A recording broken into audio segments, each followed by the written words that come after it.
L'info éco avec Capital.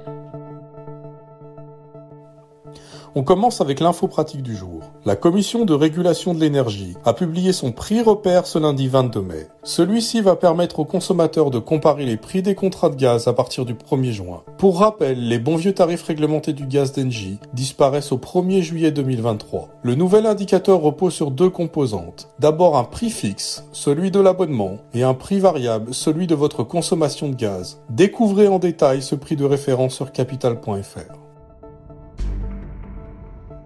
On enchaîne avec l'alerte du jour. Un rapport de l'Ordre des médecins, publié ce mardi, fait état d'une hausse significative des agressions à l'encontre des praticiens. En un an, les violences à l'encontre des blouses blanches ont en effet progressé de 23%. 1244 déclarations d'incidents ont été recensées, un niveau jamais atteint depuis 20 ans. Plus d'infos sur notre site.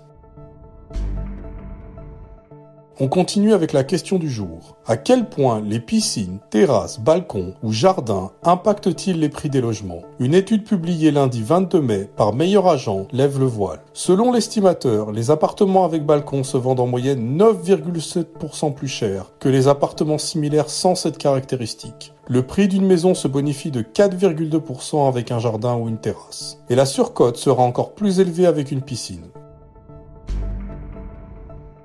Pour terminer, la polémique du jour. La nouvelle norme anti-pollution baptisée Euro 7 destinée aux véhicules fait grincer les dents. 8 pays, dont la France, s'alarment de la mise en application de cette réglementation européenne à l'horizon 2026. Aujourd'hui, les constructeurs automobiles pointent le renchérissement du prix moyen des véhicules causé par cette norme. Le surcoût par voiture atteindrait les 2 000 € selon une étude de l'Association des constructeurs automobiles européens. Un montant bien supérieur aux estimations de Bruxelles, qui vont de 180 à 450 €. Décryptage sur capital.fr.